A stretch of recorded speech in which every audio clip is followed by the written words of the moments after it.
Are you a member of the Roman Catholic Church?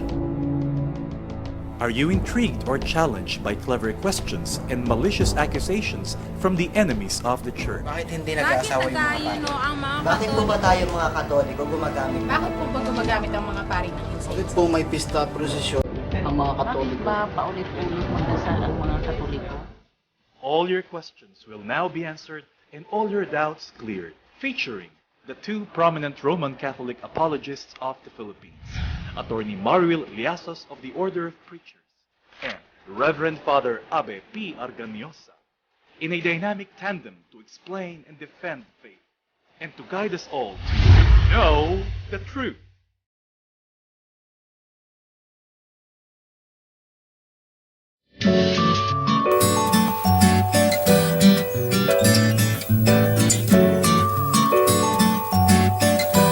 Magandang araw po sa lahat ng ating mga taga-subaybay dito sa Know the Truth sa TV Maria. Sa ngalan po ni Father Abe Arganiosa, ako po si Attorney Mariel Liasos OP ng Company of St. Dominic ng Archdiocese of Manila.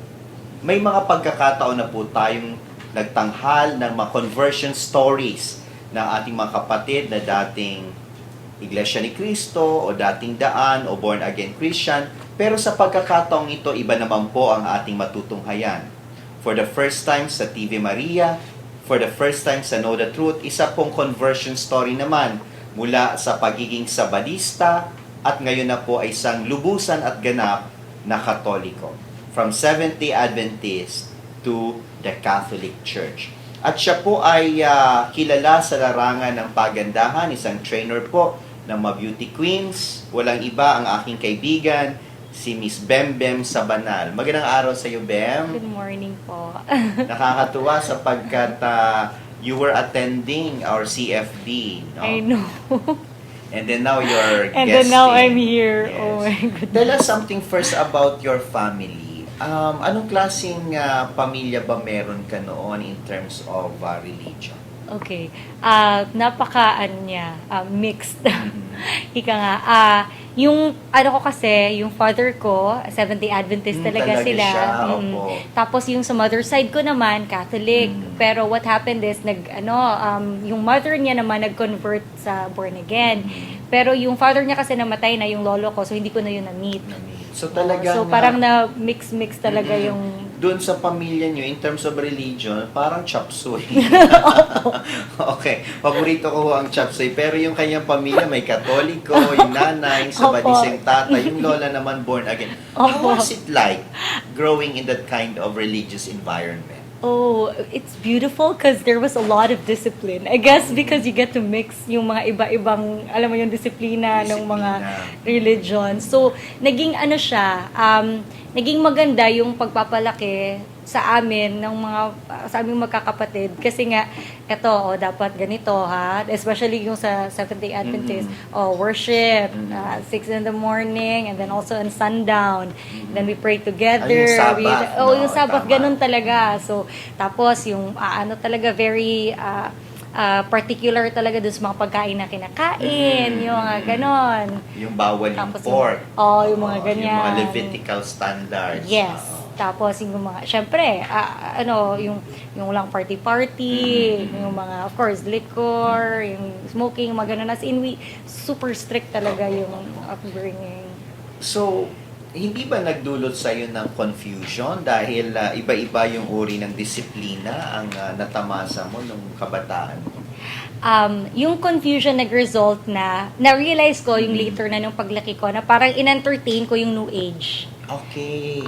Yung parang in-entertain ko na the nature is like we're one with yung mga ganun-ganun na Mother concept. Nature, mga Yes. ganun, oo. But of course, God is there. I mean, hindi naman not agnosticism. Pero alam mo yun yung parang, yes, there is God, but you welcome everything. Oh, this is all true. It's for all one. Yung mga ganun na concept. Talagang New Age na New Age. Parang, yung mga ganun na siya. Kasi sa sobra sigurong combine. Oo, at saka hindi mo na alam ngayon yung absolute truth kasi kung meron kang isang setup na iba-iba yung paniniwalaan at iba-iba yung disiplina, so somehow you wouldn't be asking kung ano ba talagang Ay, totoo. wala. Yung parang hindi siya ganon ka. Okay, meron kang sense of history, may alam ka na ganito yung church, yung simbahan, pero yung if you want na aalamin mo talaga, wala yun ganon. wala ganun sa isip But mo. tell us about Adventism. Ano yung unique features ng Adventism na pwede mong i-share sa ating mga kaibigan, sa ating mga kapatid na hindi alam kung ano meron sa Seventh-day Adventist? Okay. I want to start by saying na growing up in that setting, personally, it was very good for me. Mhm. Parang kung disiplina yung pag-uusapan, yung sa mga bata at pagpapalaki, at least sa pamilya ko, naging maganda talaga yung pagpapalaki sa amin. Kasi lalo na nandun yung grandparents ko sa side ng daddy ko. So, ano talaga, tutok. Kumbaga, lalo na yung lola ko sa amin. So, okay. Seventh-day Adventism, I just want to, yung pinaka-basic lang. Of course, like ang pinaka-prominent is really the Sabbath worship. Opo. So, yun yung talaga. Distinguishing feature. Yes, the Sabbath worship. And may talaga yon. Kumbaga, they base it on the even in the Ten Commandments, like of course the teaching of keeping the Sabbath day holy. Yes. And then another very distinct din is yung disiplina sa mga pagkain. Ayan, oo. Yon. Kasi para silang Hudyo. No? So, yung mga, sa fish po, ngayon, as in, yung mga dapat may kaliskis lang. So, bawal yung mga shrimp, yung mga shells, mga squid, seafood. yung mga ganon. So, bawal yon. Tapos, yung secular music, like especially like on a Saturday. So we're not supposed to like turn on the television anymore or listen to like kasi Sabbath na. Yes, because of Sabbath. So ang dun is from 6 p.m. until like 6 p.m. the following day. So kumbaga Friday ng alas 6 hanggang alas 6 ng sundown naman on a Saturday. Sundown Friday, sundown Saturday. Saturday, tama po. So, ganun yun. Ito yung parang pinaka-basic na makikita mo sa But Seventh-day Adventism is Trinitarian pa rin naman po. Naniniwala pa rin naman sila Yes. basically sa pagiging Diyos ng Panginoong Jesucristo. Yes. How were you influenced? What were the factors that contributed to your conversion from being Adventist to being Catholic? How was your journey? It's very how they call this, ang description ko lang talaga, it's really by the grace of the Holy Spirit lang Course. talaga. Grace alone. Kasi when I think of it, nobody convinced me, nobody taught me anything. Wala talaga. Walang Zero. nag-influence Wala sa'yo. na. Halimbawa ako, nakilala kita, na gano'n, tapos sinabihan kita. So, Wala it po. was really on your own. Parang ito nga yung tagline ko, parang I researched my way home. I see. Kakaiba yun. Kasi Parang- yung iba, somebody helped them, facilitated Someone their shared. entry. Opo, Oo nga po eh. As in, ito talaga, I researched my way Tell home. us something about it. How did it happen? When was okay. the start? Okay, so, when I was, I think, because when I was in college po kasi, I already lived with, because I was in University of San Carlos in Cebu City, Yeah. and then my parents wanted me to stay with the nuns, actually. So, in a dormitory, para safe doon. So, I lived with the nuns for 3 years. RVM sisters. And then, but I left on my 4th year when I got involved in theater, and productions would last up until 2 or 3 in the morning. Then, sobrang rehearsal, tapos kung saan-saan kami napupunta kahit na nag-aaral pa ako. Tapos, nung time na yon, nandun na yung, of course, like, we would say the rosary, and we would Kasi pray discipline ng mga madre. Wala kang magawa doon. Winner talaga yon. Parang osmosis na assimilate mo yung Parang Catholic culture. Yeah. But here's the thing. Even with that, yeah, when people ask me, para wala nang masyadong question, sabi ko, okay, I'm Catholic. Kasi nga, di ba, doon ako sa mga Para wala nang tanong-tanong. Para wala nang tanong-tanong, But I'm you were not Catholic. Catholic yet then.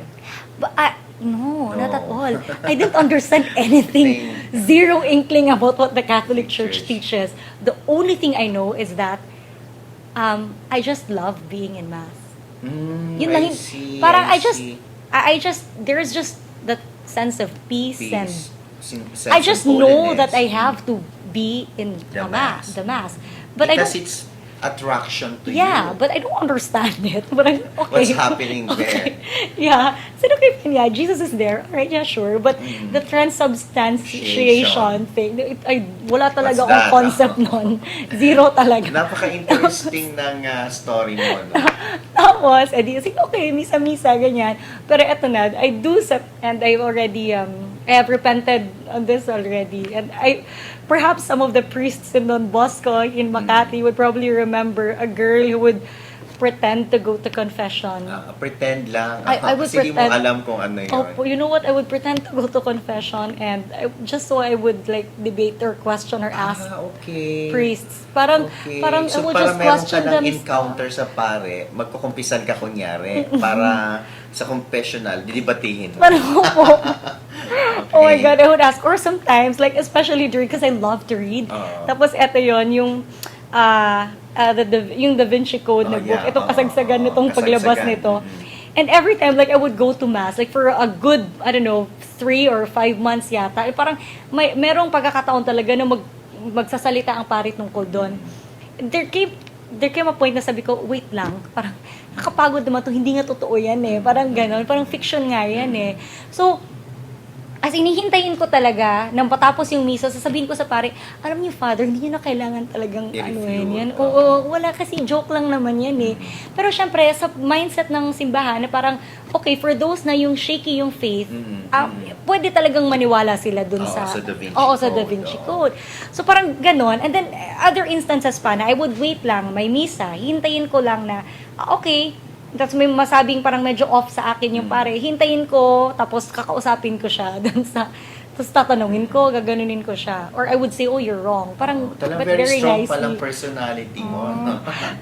Ano nga eh, parang, I didn't want to admit it then, but I was actually anti-Catholic. I see. How was But it? I didn't want In to what way? In what way? I guess because, like say for example, growing up in the Seventh-day Adventist kasi, you know, like the Mark of the Beast thing. The Whore of Babylon. Yeah, the Whore of, the Pope is the 666. Yes, he is that, and then the Vicarious Filii Dei. I mean, I grew up with that. I read about that.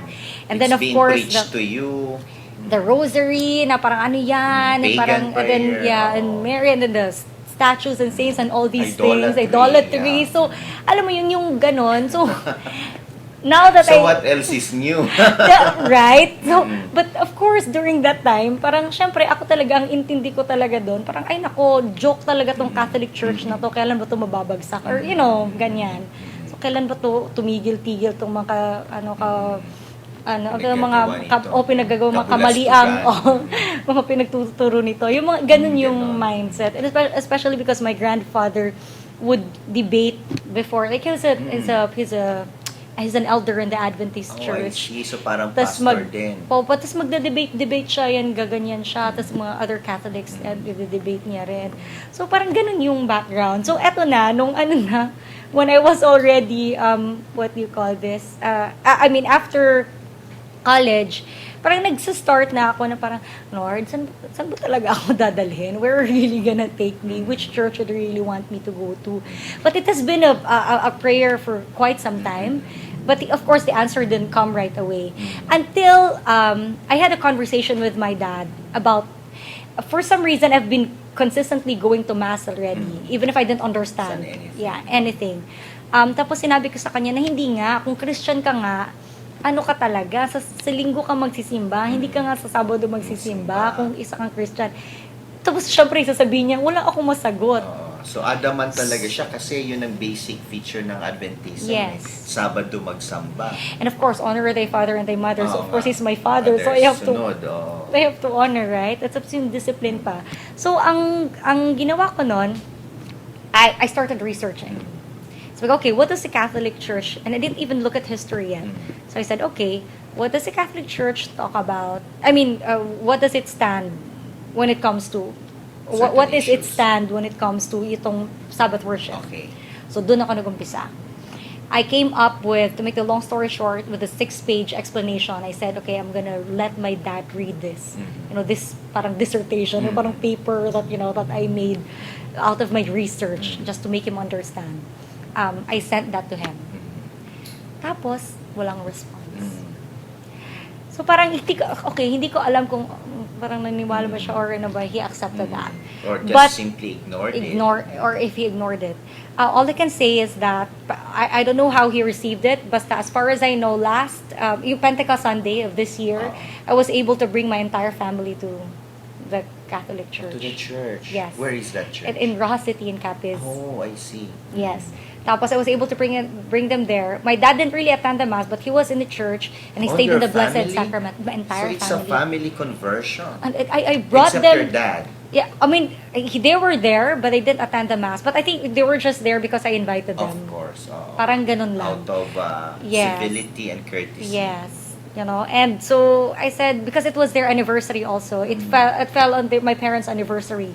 I said, okay, let's all go to mass together. That was my excuse. Well, it's your anniversary, and we need to go to church together. But, you know, I don't know, sana na-plant na yung seed, Yung seed seed of truth. doon. Tapos, but another thing happened to me, other than that, because like I said again, the born again background, I have been going to the born again churches as well, the water baptism and all that. I went through that Talaga? as well. Yes, I went through. So I had a lot of born again Christian friends din. Basta yun na, umabot sa point na parang it's like I'm made to choose between the Eucharist and then, ito ha, hindi ko pa sobrang intindi in full details in Eucharist. Pinili ko pa rin yung Eucharist. Pinili ko pa rin, kahit na hindi ko siya fully Understood at that time. at that time. I mean, I have a good understanding of it, but not like the entire, like the how it really is. So yun, and they left me. They decided to leave. Again, kasi sabi nga nila, if you're attending mass, parang, you're exposing yourself to Idolatry. parang, that, and the spirits there, what is that? Yung mga ganon na, but of course, I have to defend them. I said, my born-again Christian friends, they love me, and then they want me to get to my faith without their influence. So, naintindihan ko bakit nila ako kailangang iwan. Kasi out of love. So, that's why I still chose the Eucharist. Tell me about, were there persecutions also or discrimination that you experienced from your family members or even from friends because of your choice of choosing Jesus in the Eucharist? And of course, if you choose Jesus in the Eucharist, you're choosing the Catholic Church. Right. So, that was it. That was that's a very good follow-up question. Kasi, yung mga friends ko na yun, they were very close to me talaga. And the friendship stays. Yeah. But when I say persecute, I don't think, I'm not sure if I should call it persecution, but abandonment, I guess. Abandonment. Yeah, there. I think it's that. I was abandoned. But again, I know that their view is out of love. So that, because, that's how hardcore evangelicals are. Yes, that's how they are. If they really love you, they would really do that and separate themselves. So it's abandonment, I guess, not necessarily persecution. How did it feel? It was sad. Syempre, it was sad. But then, that opened the door for me to actually study more about the Catholic faith. And so, when that happened, and although before nag-umpisa na ako, medyo nagsastart na yung research ko, the more na ngayon, as in I bought materials already. This time I bought books already. Books like and volumes of books. I downloaded PDF and videos and stuff you like even that. attended our CFD. And the funny, I said, oh my God, Lord, maybe I should go to school or something. So you really took your study of the Catholic faith seriously, Yes. Like, even to the extent of thinking of enrolling in a course. I know. I talked to like one priest in Don Bosco, and he said, well, if that's the only thing that you want, if it's just the early church fathers, you can always just sit in if you want. And that's why that prompted me to look for, I don't even know about apologetics or whatever, you know. I just said, how where can I find like something here in Manila If- that would teach me that? If you are so minded, starting September, Defensores Fide will offer a Saturday class. I remember because when I called Toto's bookstore, Toto's, yes. because I bought my books there. So, sabi ko, ang tawag nito? Sabi nung the lady, Si is Lerma. Ate Si Lerma. Lerma Feriol, yeah. Hi, Ate Hi, Lerma. Lerma. I'm here. Vlogging. Nung what you call this, nung binili ko yung mga books ko, siya talaga yung sabi, uy, merong September hanggang December na class. Sabi ko, sige, sali ko. Tapos, nung time na yon kasi this was during like early this year pa, siguro mga March pa yata March to. pa. Sabi ko, parang ang tagal naman. Hindi ka Sabi makapaghintay ko, for September. "Oh, Well, it's just hindi a month po." away from Sabi now. ko, hindi po. Taka, yun na yun. Remember, I know it was such a surprise. I messaged you this really long message in Facebook because I found your name. Because I found an article Did that... I reply? Yes, you did. You told me, thank you, Bembem. Don't worry, we'll post the schedule. Wow. Yeah. Okay. Kasi You masyado ako replied. suplado sa Facebook. One-liner ako sa I know, but you didn't. You weren't suplado to me. Siyempre, tinitingnan ko yung profile pic. Oh, but there's a picture of my family there with Yeah. Jesus in it. So I think that's why. So anyway, so yeah. And then I said, I need to find a group. And so it took me 4 hours to finally find that article and then find CFD. Yeah, Catholic Faith Defenders. Yeah. And the Splendor of the Church blog. blog. Tapos nung nakita ko na yun, sabi ko, sabi ko, saan kaya class? Class talaga iniisip Class ko. talaga. Class. Tapos, ayun na. July 26. The schedule, I said, okay, you know what? Kahit na mag-isa lang ako, sige, puntahan ko nga to. And we were happy to see you. You were an instant celebrity there. No? Oh no. Everybody wanted to have a selfie with you. I don't know. And they were posting the pictures all over Facebook. I got tagged. Anyway, so when you felt abandonment, where were you getting the strength and the determination to really, look for the truth?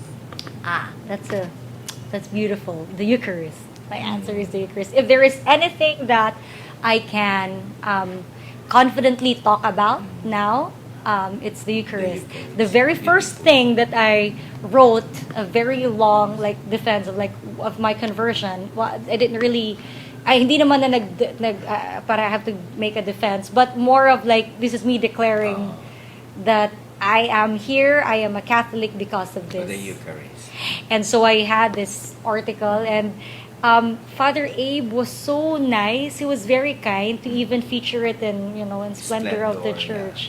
Yeah. And incidentally, really, it's about the Eucharist that attracts many non-Catholics to go back home, even in the United That's States, very like true. Scott Hahn, Steve Ray, Very true. all about the Eucharist. And those two guys, these are the two guys that I have that I bought. Their books.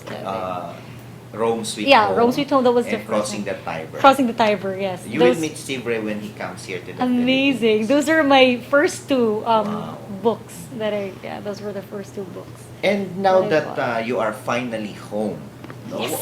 what challenges do you experience so far? I guess now my prayer really has been that I want my entire family to come home with me. Really come home with me. And So it needs more prayer. yes, a lot of prayer and And fasting. witnessing and fasting. Yes, also. I have been praying and fasting as well. Tapos yung nagsa-start na rin ako mag-evangelize tsaka mag-plan sa mga kapatid ko. And I had a long conversation with my mom as well. My dad, that's a totally different story. It will come. It will Yes, come in God's but time. my prayer really is that that's how it starts. And now my colleagues as well, I asked them. We were speaking earlier before the show that if you could invite some of your girls to guest here to talk about their faith, Yeah, of course. I because can. beauty queens must really be witnesses to faith. Yes, that's very true. That they again we are very attracted to beauty, right? Yeah, of course. You're very Because attracted. God is beautiful. Because God is the is source of all beautiful. beauty. And Exactly. in beauty there is truth. Correct. And I can't agree more. And you were talking about your family Yeah. and about your colleagues.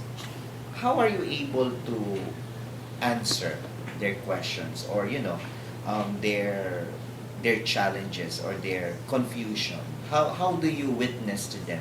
Give us some tips.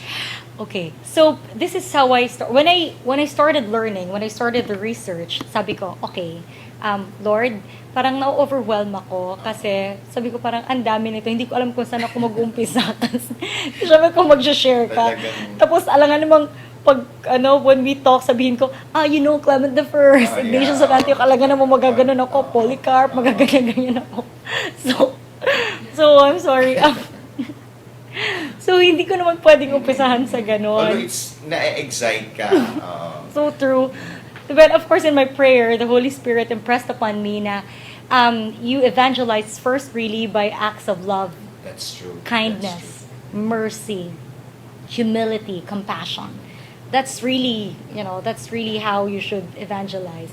Yung conversations, it will start to open once the people are very comfortable. Yeah. You won't even have to ask or initiate anything. Yeah. They will ask because they see the life that you live. That's true. Kasi minsan, the only Bible people will see or the only Jesus people will see is the Is life you live. That's right. That's right.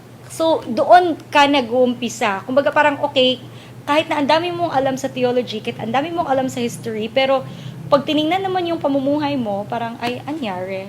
Parang, That's true. parang ganun yung magiging, tawag nito, reaction. Reaction. That's what Pope Paul VI, Blessed Pope Paul VI said, that the world do not want to listen, that the whole world does not want to listen to preachers or to teachers, That's but right. they listen to witnesses. To witnesses. And that is really evangelization, no? Witnessing for the Lord by the quality of life you live. Yeah. Because you live the life of Christ. And having Bem around, makikita natin po sa kanya mga kapatid na talaga naman grace under pressure. So I couldn't imagine her being angry or being super defensive about the faith. So talaga we have much to learn from her as a Catholic apologist and defenders of the faith. Because if you are in the truth, Yeah. talagang truth has its own power. Yeah. And it will manifest itself beautifully. It will. And there's this saying that the Catholic faith is like a lion. Yeah. I mean, you don't have to defend it. You just let it loose. It will Let the defend lion itself. out. Yeah, it will That's defend true. itself. That's So parang for me, if people will like confront her, parang okay, all right, you just smile. And then when they start asking questions, then you answer. And if we can't answer right away, we know that there's answer somewhere. Yeah, there And is. that should make us confident Right. without being arrogant, of course, Yes. and without being insecure. Very true. So it makes me sad sometimes that when I read about this one, like this is in international blogs. Tapos nakikita ko parang alaka, sabi ko bakit ganito yung mga Catholic sumagot? Sabi ko this is not reflective of the kind of Jesus, grace. right. This is not reflective of the grace of, like how God is. But sometimes kasi maybe other people need to have an iron hand. I don't Yeah. know. But that's not my cup of tea. Yeah, so. of course. And we're going to correct that because the best defense is to really Nice. see the life of Christ in Right. us. And my last question to you, Bem, how is, how are Catholics receiving your convention? Kumusta naman yung pagtanggap sa iyo ng mga Katoliko? Oh my God, this is so funny. Sometimes, I would ask them questions and I would tell them stuff that I know, and they're like, "Huh? What's that?" I'm like, "Wait, hold on. Are you cradle Catholic?" "Yeah, I'm cradle." Wait lang, ba't di ko alam yan? Sabi ko, kasi ganito. And sometimes I end up explaining to them pa. Na, yung dati pang Sabadistang nag-e-explain Sabi ko, hala ka, minsan, parang dapat sana alam to ng lahat ng Catholics. That's why I'm sobrang, I fell in love with apologetics. Yeah. I fell in love with, that's why. Defending the hope that Yeah, is the in hope us, that is in you. but with gentleness and respect. And respect, yes. My And final- beauty and again. beauty And again. beauty. And actually, sabi ko kanina, final question. But this is really my final Okay. question. Do you have any regret going home? Oh my goodness. I love being home. Oh my God, thank God I'm Thank home. God you're home, and we're so Yeah. happy you are home. Yes. And for your final message, Bem, Okay. Um, if you're a Catholic, I encourage you to really study, get to know your Catholic faith. I encourage you to really understand the history, the theology behind the teachings of the Catholic faith, because this really encompasses all the other Christian beliefs that's out there. You will come to the fullness of your understanding in the Catholic faith. If you're a non-Catholic, try to look at the Catholic Church from the inside. Hindi yung titingnan mo siya sa labas. Kasi hindi mo siya maintindihan kung nakatingin ka sa labas. Tapos ang maririnig mo lang is yung mga very, very bad propaganda. And I've read a lot of literature tungkol sa mga maling supposedly paniniwala ng Catholic Church. So I encourage you to really look at the Catholic faith within and start from Jesus Christ, the apostles, and and the early church fathers, those that really the apostles taught, and then and let's see what happens from there. Bem, welcome home. Thank you. In beauty, there is truth. Sa kagandahan, merong katotohanan. At alamin po natin ang katotohanan na siyang tunay na magpapalaya sa atin.